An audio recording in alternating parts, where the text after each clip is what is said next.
All of the lists using data from the game to show the rarest badge in Apex have been completely messed up by the new weapon mastery badges. So because of this, I decided to combine data and difficulty to find the true rarest badges in Apex and put them into a tier list, with S tier being the rarest and hardest badges in Apex, and we're starting off with the honorable mention badge. This was only available to the people who watched the very first ALGS with Twitch drops available. It gave out this Mirage banner, pose, and badge, and this badge is quite rare, and I hardly ever see them, so this is going in B tier, because I'll tell you what, this tier list gets extremely hard. Like, I guarantee you haven't heard of half the badges on this. But for this next one, well, people are going to wish the mode that this was involved with came back, because to get this badge, which is the Iron Crown 4 badge, you had to get 100 top 5 finishes in the Apex solo mode. So this badge is extremely rare to come by, and honestly, when solos originally came out a few years ago, people didn't really like it too much. So this is going in B tier. But onto the next badge. As you can see, it's animated, which is extremely rare with modern badges these days.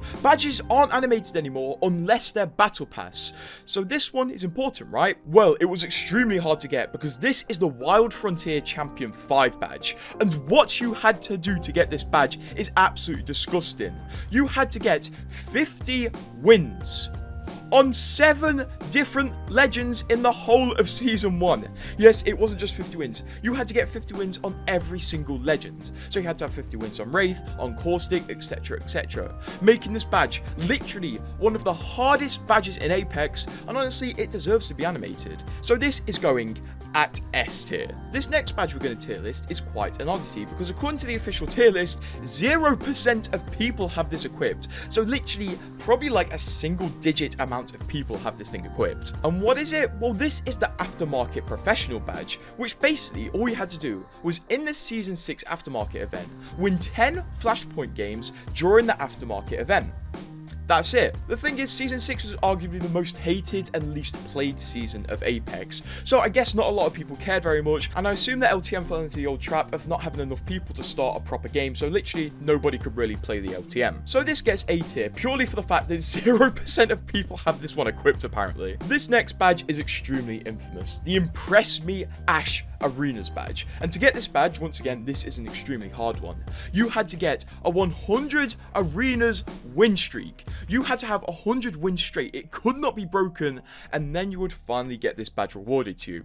So obviously, this one's extremely hard. A lot of people did unfortunately resort to cheating to get this. But if you see this these days, most likely that person's a cheater, or you should run in the other direction if you haven't been killed by them already. So naturally, despite a lot of cheaters having it, I'm putting it in S tier, because you know, you really can't beat that. Onto this next badge though, with a bit of a weird name. This one was hard because simply a lot of people just didn't really care for it. Because to get this badge, called the Thrill Seekers Pugilist badge, you had to get 100 knockdowns in arenas during the second week of the Thrill Seekers event. And the Thrill Seekers event was quite an unnotable event. It wasn't a collection event, it was just a load of skins. So not a lot of people cared about it. Not a lot of people cared about arenas, and logging into the second week of a quite unnotable event just to play arenas wasn't really a lot of people's cups of tea, turning this into quite the rare badge. So because I know nobody really wanted to play arenas, this is getting an A tier. Moving on though, quite a surprising rare badge is the Fight or Fright 3 badge. Basically all you had to do is escape on the dropship 25 times in the Shadowfall game mode.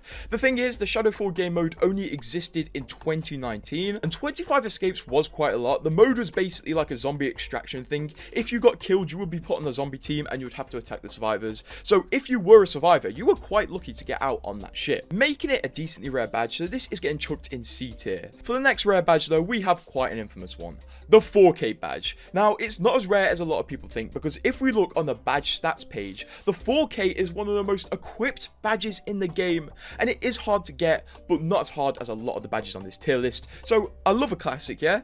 But this is going in D tier. This next badge, I quite like it because it's got a pilot on it. If you can't tell, it's a pendant with a pilot on it, and this is called the Fashionista badge. And to get this badge, you need to own a legendary finisher for 8 different legends, which is quite hard if you don't unbox a lot of packs, and it's quite rare. although this one's not really difficult to get, it's just difficult to come across, if that makes sense. You have to gamble a lot for it. So this one's going to get put in C tier. The next one though is Baller, which basically all you have to do to get this badge once again is own 125 legendary items. So this badge is quite a pay to win one, because basically spend money and get the badge. So I don't really think there's much competition to get this badge, I just think enough money is required. So once again, that's sitting in C tier. This next badge though, it did require a lot of money, but not in the way you may expect, because this is the Monster Energy badge from 2021, and you didn't have to like complete some sort of ARG for this, you just had to straight up buy 45 cans of Monster Energy to get this badge. I'm serious. So the people who didn't experience this badge back in the day, I envy you, because this one hurt a lot of people's wallets, and if you see somebody with this badge today, they're probably absolutely wired off Monster Energy. So once again, run in the other way, they're basically Octane. So completely contradicting my last two tiers, this one's getting an S tier because people who actually bought 45 cans of Monster for this are insane, and they deserve an S tier. Speaking of absolutely insane, 20 kills is classed as insane, but once again, this badge relative to a lot of things on this tier list isn't really that hard. Still, the 20 bomb badge is quite a universal sign of skill, so this is getting an A tier just because it's so notorious, and it is quite hard to get, unlike the 4K where you can kind of just farm it if you get a lucky game. This next badge though is the ALGS participant badge, and if you have this badge, well done, because you're probably better than most of us. Basically, what you had to do to get this badge is be signed up to the ALGS in 2021, I think, and play a game, some sort of qualifier game. I don't really know the structure, but basically you had to kind of participate in the ALGS to get this badge. So if you got this one, well done. It's quite hard to get, and if you see someone with that, they probably know what they're doing. Plus, it's quite a beautiful badge, honestly, so this one gets an A tier. The people who signed up to ALGS didn't know it was coming, so a lot of the people who have it didn't really try to get it, they just wanted to enter the ALGS. But we spoke about the solos mode earlier, right? Well, it turns out there's actually a harder solos related badge, and if you see somebody with this, give them a good firm handshake, because this is the absolute monarchy badge. And basically, what you had to do to win this badge was win 10 solo games with 10 different legends during the Iron Crown event. And solo wins were traditionally much harder than normal wins, because compared to like a 3-man squad game, you had a 3 times less chance of winning just because there's more people in the lobby. So this one was a bit hard to get, and it's quite old. So do you have that one? I'm going to put this in B tier though. This next badge though was obtained in one of the best seasons of Apex ever in my opinion, Season 7. And this badge was obtained in the Fight Night Takeover, and this is once again one of the most statistically rare badges in Apex, and it's the airdrop down the knockdown badge. And basically what you had to do is knock down 100 players with fully kitted weapons during the airdrop takeover. And in this takeover mode in Season 7, basically at the start of the game, loads of airdrops will drop from the sky containing fully kitted weapons with every attachment, and you had to get 100 knocks with these. Not too hard, but honestly, keeping and finding these weapons was a bit annoying. So this is gonna go in C tier. It is a rare badge, but honestly, you could have got it if you tried. The next badge we're gonna tier though is once again one of those ridiculously hard badges from Season 1 that Respawn kept making for some reason. And the badge is called Glory Seeker 5, where you had to get a top 5 squad stand-in 50 times with 7 different legends. Why did Respawn keep making these ridiculously hard challenges? Like, how long did they think a season was? 2 years? And not only was this badge ridiculously hard to get, also people ran into issues of them getting it, but it not arriving in their inventories. And also the fact that the game didn't give you an accurate way to track how many top 5 wins you'd had on each legend. Just a ridiculous badge overall. This is going to have to be an S tier, just because it's just ridiculous. On to one of the most infamous badges, which once again was very hard, but is a bit more well known than the others. This is the Elite 888 badge, where you had to win 8 Elite Q matches with 8 different legends. Yes, it is another one of these. Respawn really love these.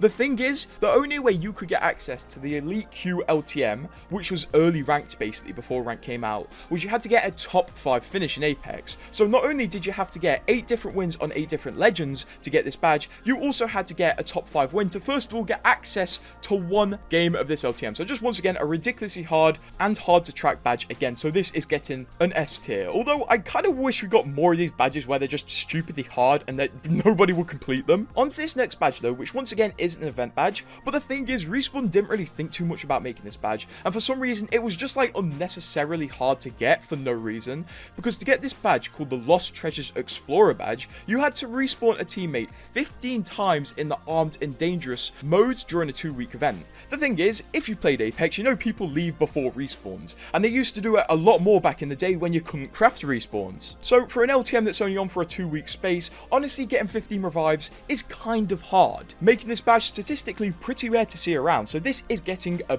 B tier. This next badge we're going to talk about is very self-explanatory, because it's a dev badge. To get this badge, you have to be a dev at Respawn. Yeah, so you just can't get this badge unless you're a dev at Respawn, so this is going to get S tier, because unless you want to go and get hired at Respawn just for a badge in Apex, you ain't going to see this. And also, if you do that, you're probably insane. So yeah, S tier for you. But you know at the start of the video where I talked about weapon badges completely ruining the stats of badge rarities in Apex? Well, I thought I'd do at least the rarest weapon badge, and that is the Bocek badge. Mostly because I don't think anybody's picking the Bocek up from the care package, and especially getting that weapon to level like 25 or 50, whatever it requires to give you the badge. So yeah, that one's hard to get, but mostly because of the care package, so that's going to be a C tier. But here is the final one on the tier list, and it's another animated badge from Season 1, and this was called Bonus Round 2, where you had to earn 250,000 Battle Pass points with 9 different legends. So once again, it's just one of these ridiculously grindy challenges, which not many people were even bothered to do. But hey, at least Respawn tracked the points you needed for every legend on this badge. But you won't see anybody with this, just because it was just so ridiculously hard, and you had to dedicate every day to it. S tier once again, I guess that's for every Season 1 badge. So, do you have any of these badges on this tier list, and do you think my ratings are good or bad? Tell me down below, and subscribe, especially if you want more like this.